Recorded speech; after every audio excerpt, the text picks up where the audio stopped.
Welcome to the Loyal Opposition Podcast. I'm Bernie Flowers, a retired military officer, a retired civil servant, and a published author, and also a former congressional candidate. I believe that our country's best days are still in front of us, but if we want those best days to come, we need to change the direction of the country right now. I intend to talk about important topics every week in hopes of helping to improve our country and our way of life. Please like, share, and subscribe. Let's get started. Our guest for episode 25 is Moira Hamilton, headmaster and founder of Hamilton Liberty Academy. Moira is a PhD candidate studying organizational leadership in education. She earned a master's degree in art and education from Columbia University.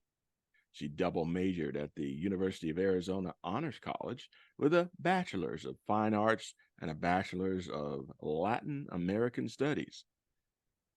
Moira is a two-time recipient of the Leader of the Year Award with the Golden Key International Honor Society.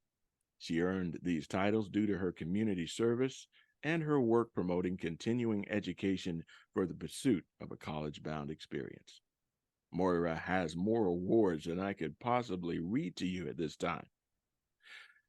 Education and community service is Moira's passion.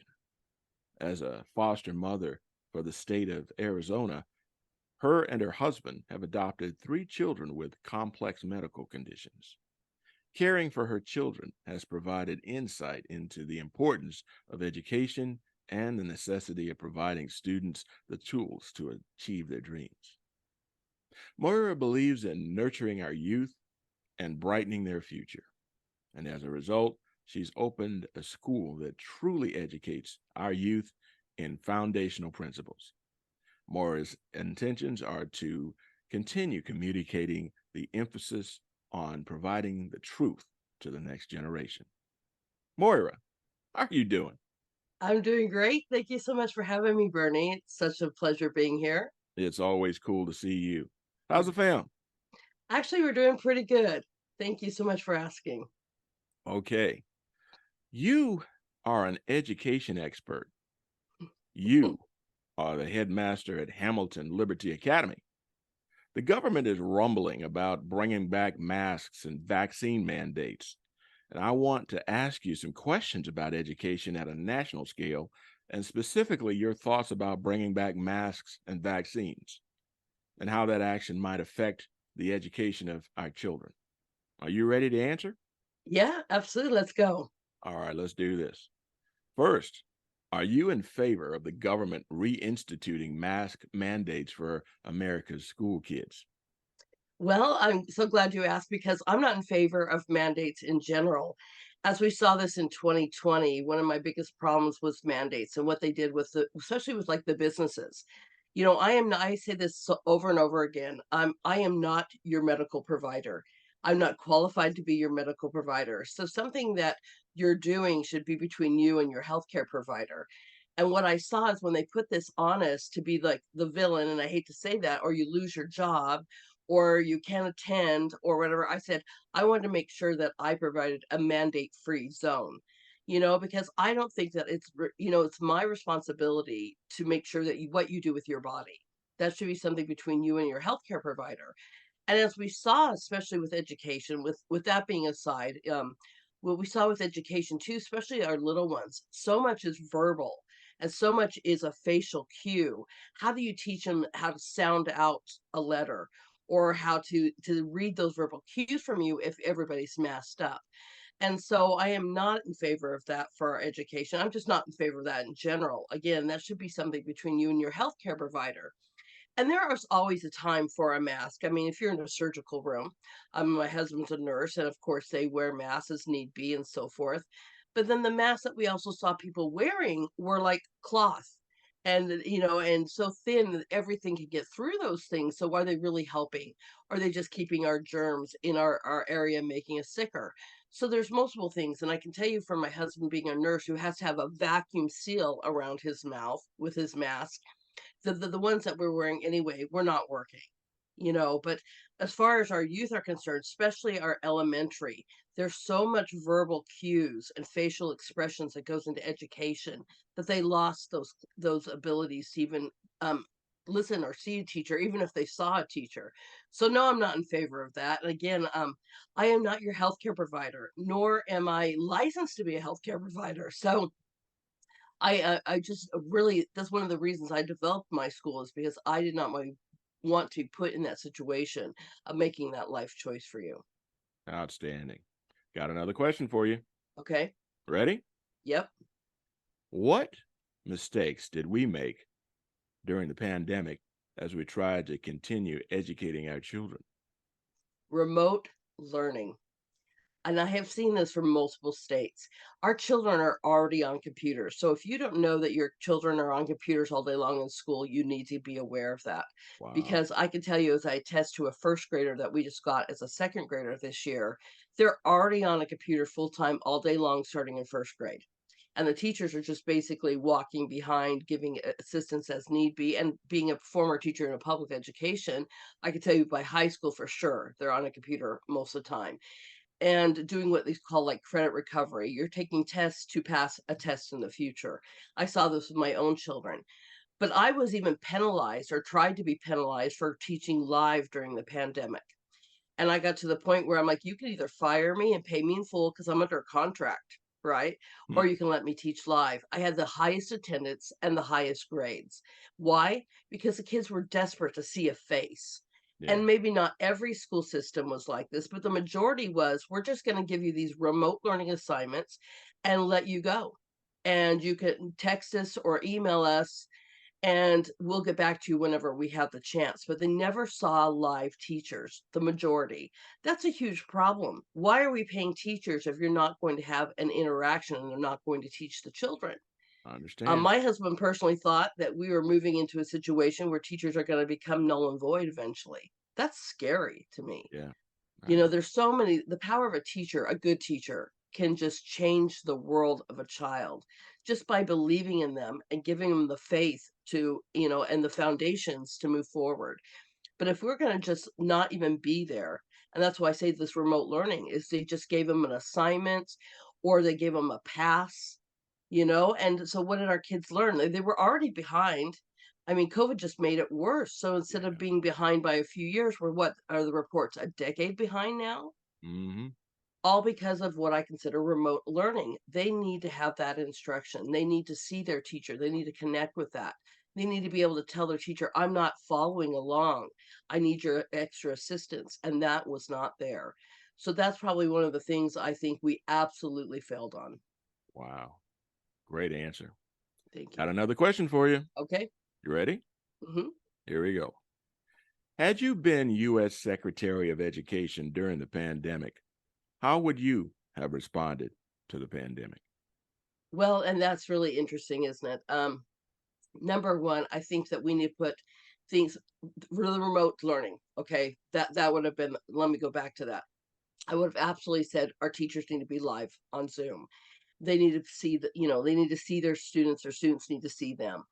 And second is, I think it's really back to the state. I think that's kind of the problem in general with everything is we just put everything federalized and we don't give it back to the states. Like some states, maybe it's working a certain way for another.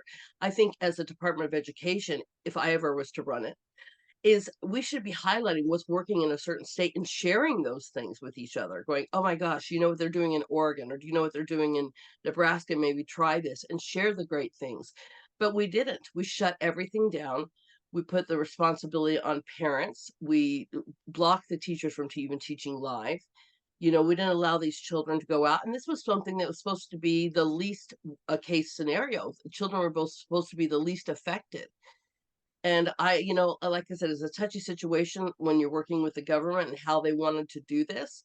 But if we had to go into a situation where we had to stay at homes, the worst thing we could have done is ever cut off access.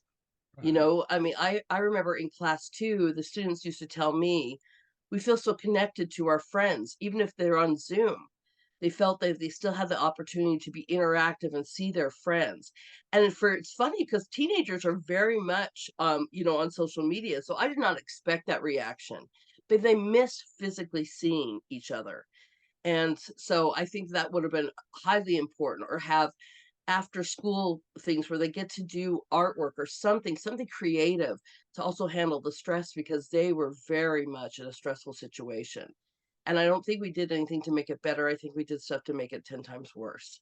I agree. So that would have been what my focus is. How do we make these kids feel more interactive with each other during this time? Cool. Here's another question for you. Okay. Tell us about your school. Tell us about your concept for helping parents provide a quality education to their kids while keeping the cost reasonable. Okay. I thank you so much. You know, this was really a blessing in disguise. But again, what I wanted to see, and having children of my own, right? And I have teenagers, and I really wanted to do something that provided foundations. And I saw this from the public school. And so I was teaching art, but I had students that literally, some of them were even tears, that they didn't know their way forward. How do we figure out our FAFSA? How do we find grants? There's no life for me. I'm too stupid to go to college. And I was like, I'm sorry, where are you hearing this? Because they would say, nobody says anything like you say, Miss Hamilton. Nobody says they believe in us. Nobody says, here's where you find this grant, or here's how you open a business. And so in public school, I was teaching economics in a way, because I wanted them to know that there were so many paths forward, that they could start their own business, they could go to a trade school, they could go to college. But what is your dream? As an educator, it's our responsibility to give them the foundations so that they have a pathway forward. So I wanted to create that. I also know that not every child learns the same. And again, with my own kids, I just kept seeing the same thing. You're going to take these pre-tests to pass the next test, instead of actually learning. And then my dissertations and stuff were on retention and critical thinking. And if they're not being given tools to have an activity, or a project base, that's what we do, a project based learning, then they're not retaining anything. They get bored, they just don't want to take it, and they'll drop out. So when I opened up my school, it's art integrated, and a lot of people think that they think crayons. No, no, no, no. It's project based. So our economics teacher literally teaches them how to do business plans, and had them rolled out with food truck businesses, and from marketing and logos, and um, products, and costs and everything. It was amazing. And then took them to places to get funded. And this is what I mean about giving them pathways forward. So I do this a little bit differently. When I say art integration, it's everything from math with color theory to economics, and menus and logos, or whatever they're doing. But we do painting and sculpture and stuff, but creative writing, or engineering, and all these different pathways. There's over 31 different art formations that we use in my school. And I wanted to be nationwide, because it's just not my little city that is hurting. It's our nation's children. As I said, we are decades behind. They need to learn the foundations of reading. And I tell them the importance of that, because how horrible would it be to live in a world where somebody else tells you the truth and the facts, and you can't read for yourself. Mhm. And then also, your math foundations as well. But if you don't know reading, you can't even do math. You don't understand that. So I have a huge heart for reading, but everything is done through a project. And I love that. And then they come and they present that. It's kind of an I do, we do, you do format. So I show them how, we do it together, and then they get to present this back to us. And whether they're their own project, or they do team projects. And I've had these kids tell me the most, amazing things, like we are more interactive than a public school, and we're online, Mhm. but we're small classroom sizes. We do things together. We inspire them. We give them faith that they can actually build something and have a future. And it's not my future that I need to accomplish, it's their future. And that's really important. We even have what's called individual student plans, to make sure that we stay on track for what their desires are. And it might change, but that's the whole purpose of the ISP, is to say, okay, you want to go be a fashion designer, or you want to go be a doctor. And then we give them avenues to do that and pursue that, and give them the faith to do that. So it's been really quite a pleasure. This is our third year rolling, and we're even testing out second grade this year, which is quite fun. But it was just really important to me to see that these kids had a belief because I'm not seeing that out there. Our youth are lost, our suicide rates are up. You know, they just get it's stuck in a never-ending cycle of I will become nothing. And it just breaks my heart to even think of our youth sitting there saying that I'm going to be nothing. They don't want me. I'm not smart enough when all of that is false. So we need to change that environment and give them something to believe in. Moira, it is wonderful to see someone pursuing their passions as you are. Thank you. So, with that said, the floor is yours. What would you like to say to the people? You know, last night I had a great discussion on the power of a teacher, and I'm not here to disrespect other teachers. But when that one teacher believes in you and shows you that you can be possible, it is amazing how much not only will you remember that, but you take that with you for a lifetime. And that is my goal, is to be a teacher, to be remembered, to be a school to be remembered, to sit there and say, I am here because somebody believed in me. And I will say this till the cows come home, all youth are possible. I don't care what your background is, your financial status, the color of your skin, all youth are possible. And it's up to us as educators to give them that. And so it's such a pleasure. I love this because one of the things it's the greatest is if you have a chance to be part of this, anywhere from giving, you know, a little bit here or even a bigger donations. We're a nonprofit, and so 100% of it goes to our students. And there's a lot of students and families that can't afford it but need this. We have special ed children that I've seen that their parents say they've never spoken hardly at all, and they're speaking fully. Wow. You know, and it's just blown away because someone stopped to see their world adapted to their point of view or their, I shouldn't say disabilities, but yes, disabilities. And we're able to sit there and go, but you still can do. You still are. You know, you're a wonderful creation, and we're here to show you the way. And that's been so empowering, not only with my own kids, but with other kids. And that really started with my children. So I love that we're doing this. I love that we're a possibility. But the thing that I need most is social media's hate it. They hate it. They hate the tag all youth are possible. And I don't get that.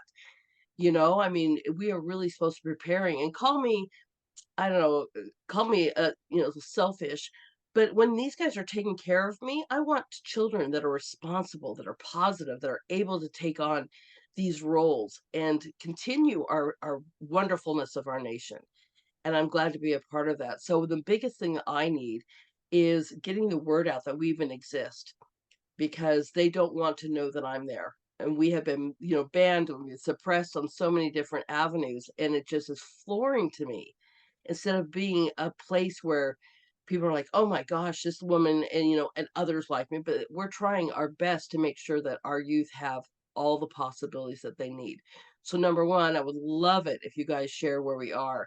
And again, we're nationwide, we're accredited, we're a nonprofit, you know, and we are doing amazing things. We are a high school. We're going backwards. I started with a high school because I felt that those kids were about ready to hit the streets soon, and they needed as much help as we could possibly give them. But we are testing out elementary. That's a little bit harder because littler ones in front of a computer without parent supervision or adult supervision is very difficult. But we're testing that out, and it's going really well. And the second thing we need is donations. I have never seen anything like it. I mean, I've found you've seen I've won multiple awards and grants and so forth, but these title programs is something we need to know about, and they control the financing of our public schools. And because I don't apply for government grants, I've gone after foundational grants. It's amazing how they don't want to give me the money because I don't go with Title One or Title Nine. And it's really sad because these title programs were actually started as a great thing. Who wants their child to be left behind, or who wants sexual discrimination in the workforce? But how they've been manipulated since is a real problem. So I'm still applying for grants, but I'll tell you what, we could definitely use your help, and our students could use our help, and 100% of the money goes straight to the students. You could have scholarships in your name. We've had people buy microscopes for our students. It's just anything that you could help to change a child's life and give them an avenue of hope faith, and future. Well, with that said, how can people reach you if they need to? Well, that you can go to hamiltonlibertyacademy.com. You can contact us there. On every page, there's a little button that says contact us there. You can go to hamiltonlibertyacademy.com/donations, and there's 4 ways to give. We really prefer the Gifts and Go or Cash App, but we also have PayPal there. And then another great way is you can just email me directly at hamiltonlibertyacademy@gmail.com. You are a special person. Oh, You are a passionate person, and I am glad to know you, Moira. thank you. Thank you, my friend. I'll tell you what, it was such a true blessing to meet you and have you part of my life as well. And, together, even if saving one child at a time, it's so worth it. That's what it's about. You take care of yourself, and thank you for coming on the podcast. We'll have to have you on again very soon. Thank you. My pleasure. All right. Well, that's about it for now. This has been the Loyal Opposition Podcast, produced in association with Liberty Arise Media, Fallback Productions, and other podcasters. I ask that you like, share, and subscribe to this podcast and to these channels. Be sure to get your copy of my book, Black Values Matter, available on Amazon or as an ebook on Audible and Apple Books. And remember, it's okay to disagree, but if we want our country to prosper, we must insist on unity, transparency, and civility from ourselves and our fellow citizens. Thanks for listening to the Loyal Opposition Podcast. See you next week.